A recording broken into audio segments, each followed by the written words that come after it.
আসসালামু আলাইকুম। সকলে কেমন আছেন? আশা করি সকলে ভালো আছেন। আপনাদের মাঝে আবারও নিয়ে এসে বললাম 201 গম্বুজ মসজিদ, যার অবস্থান আমাদের টাঙ্গাইল জেলা গোপালপুর উপজেলার দক্ষিণ পাথালিয়া গ্রামে অবস্থিত। ঝিনাই নদীর তীরে মসজিদটি গড়ে উঠেছে। চলেন দেখা যাক।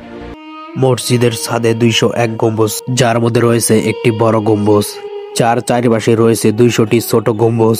মসজিদের কমপ্লেক্সে 9টি মিনার রয়েছে। মিনারগুলোর মধ্যে একটি খুব বড় মিনার, যার উচ্চতা প্রায় 451 ফুট বা তার কাছাকাছি। মসজিদটির ধারণ ক্ষমতা প্রায় 15,000 মুসল্লি একসাথে নামাজ পড়তে পারে। এই মসজিদটির নির্মাণের কাজ শুরু হয়েছিল 2013 সালে 1 জানুয়ারি থেকে। মোট খরচ আনুমানিক 100 কোটি টাকা।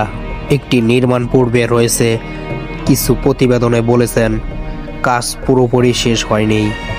এই মসজিদটির অন্যান্য আকর্ষণ, মসজিদের দেওয়ালে সম্পূর্ণ কোরআনের আয়াত লেখা আছে। মসজিদটির কমপ্লেক্সে একটি অনাথশালা, বৃদ্ধাশ্রম এবং হাসপাতাল গড়ার পরিকল্পনা রয়েছে।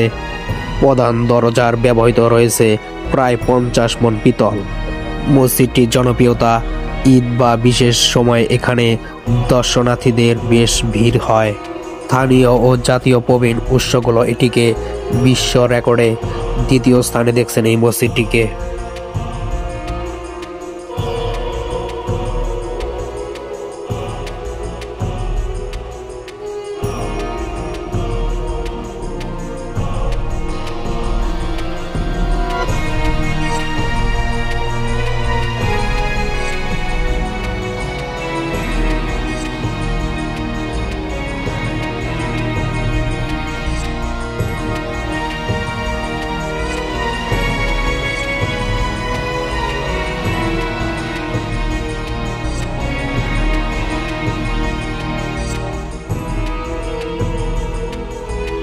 এই মসজিদটির পাশ দিয়েই ঝিনাই নদী বয়ে গেছে।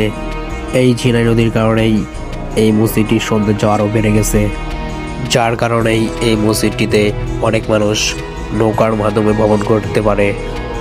এটি হলো আমাদের গোপালপুরের গর্ব 201 বিশিষ্ট গম্বুজ মসজিদ। এই 201 গম্বুজ বিশিষ্ট মসজিদে কে কয়বার ভ্রমণ করেছেন কমেন্ট বক্সে বলে যাবেন। সকলের সুস্থতা কামনা করছি। আল্লাহ হাফেজ।